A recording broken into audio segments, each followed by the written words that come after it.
Let's talk about what to do when you feel like giving up. Because no matter how motivated or prepared you are, those moments will come. Life will get busy. You'll feel tired. You'll feel overwhelmed. You'll miss a workout or eat off plan. And the thought will creep in. Maybe I should just stop. This is the moment that separates short-term effort from long-term change. The first thing you need to do in that moment is pause. Just pause. Take a breath. Recognize what you're feeling instead of reacting on autopilot. Are you frustrated? Are you stressed? Are you disappointed in yourself? Naming the feeling gives you power over it. Most people skip this step.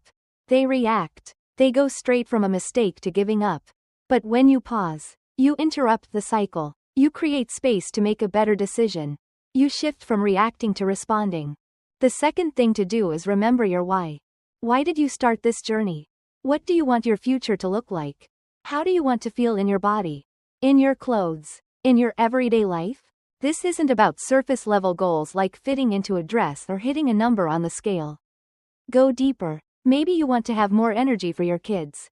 Maybe you want to feel confident in photos again. Maybe you want to live longer and healthier. Whatever your reasons are, write them down. Just 3 sentences. Then stick them somewhere visible, on your mirror, on your fridge, or in your phone notes. On the hard days, read them out loud. Remind yourself that one hard day does not erase your why. Now let's talk about the all-too-common belief that one bad day ruins everything. It doesn't. One bad day doesn't ruin your progress. One missed workout doesn't erase the 10 you already did.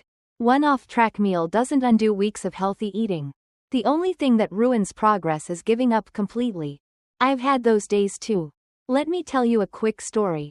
A while ago, I had a full-on pizza day. And I mean the real thing. I skipped my workout. I ordered pizza. Then I added garlic bread. Then I added dessert. I didn't track anything. I felt bloated, tired, and honestly kind of disappointed in myself. But the next morning, I did something different. I didn't punish myself. I didn't do extra cardio or skip breakfast or shame myself into restriction. I just picked back up with my regular routine. I made a high-protein breakfast. I drank my water. I went for a walk. I moved on. And that's the difference between relapse and reset. Relapse says, I failed, so I might as well quit. Reset says, yesterday was off, but today I keep going. That mindset shift is everything.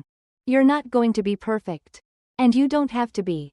Progress is made through consistency, not perfection. The people who reach their goals are not the ones who never mess up. They're the ones who mess up and get back on track, quickly and without guilt. So the next time you feel like quitting, remember this. Pause and breathe. Recognize the emotion. Go back to your why. And remind yourself that a bad day doesn't cancel the entire journey. You are one decision away from being back on track.